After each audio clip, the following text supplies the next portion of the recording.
and welcome to part 86 of my report on the McCarrick Report by Patrick Parson. Today we will finish chapter 23, titled McCarrick's Continued Activity and Related OEC Decision-Making, Fall 2008 to Fall 2011, where we see that McCarrick is maintaining some high-visibility activities despite his assurances to the contrary. We are told that McCarrick consistently tried to attend every important liturgical public function in Rome, and that he also tried to be present at every consistory. Although the term is not defined in the report, a consistory is a formal meeting of the Sacred College of Cardinals.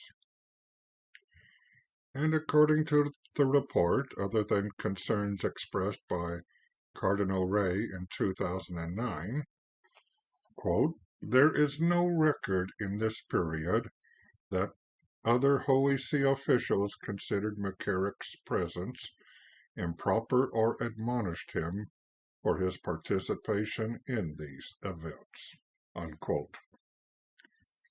And for someone avoiding the public eye, McCarrick appears to be continuing a fairly prominent role in the public eye.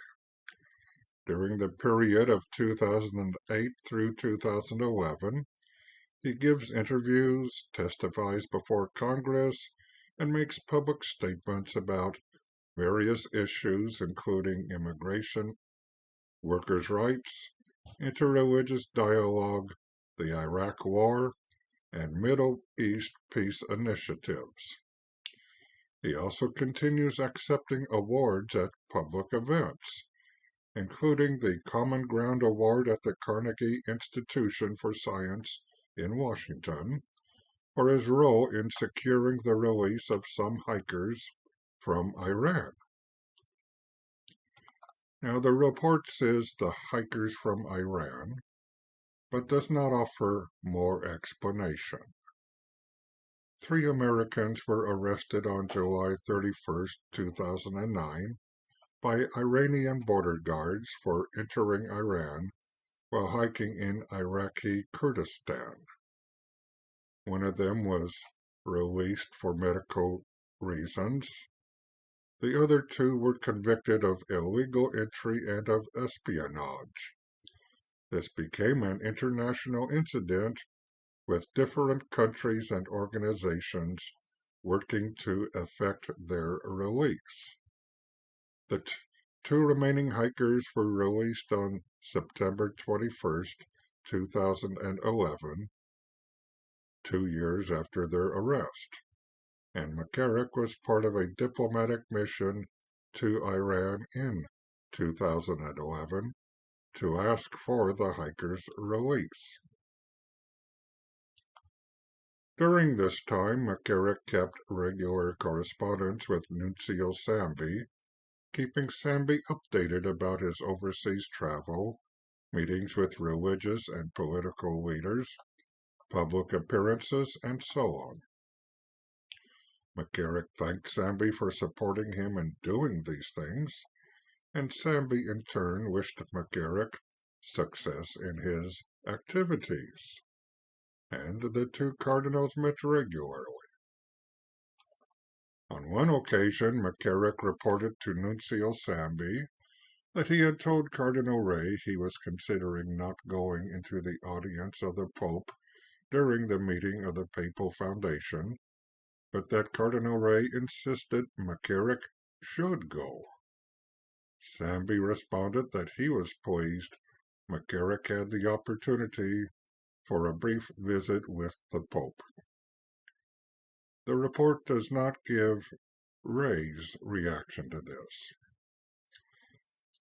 In January 2010, Carlos Miguel Boyla, the founder of IVE, the Institute of the Incarnate Word, was removed as Superior General because of misconduct with adult seminarians.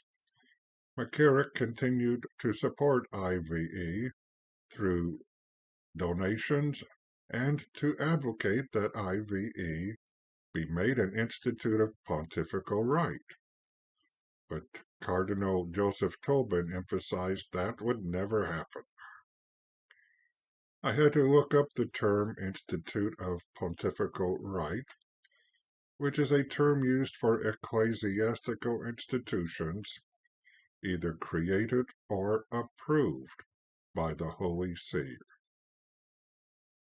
In late 2010 or early 2011, McCarrick moved to a house in Hyattsville, Maryland, which was owned, the report actually says entrusted, by the IVE, where McCarrick would have assistance from an IVE priest secretary and 2 seminarians, who acted as his drivers and personal assistants. Nuncio Samby died unexpectedly on July 27, 2011. Monsignor Lathume took over directorship of the Nunciature to the United States until Archbishop Vigano was appointed Apostolic Nuncio on October 19, 2011. According to the report, other than regular correspondence, Monsignor Lathume left no record regarding McCarrick in the files of the Nunciature. Speaking of records, what record will God have of us when we stand before Him in judgment? Let us go on record at least for seeking His mercy by reciting the Fatima prayer. O my Jesus, forgive us our sins, save us from the fires of hell, and lead all souls to heaven, especially those in most need of thy mercy.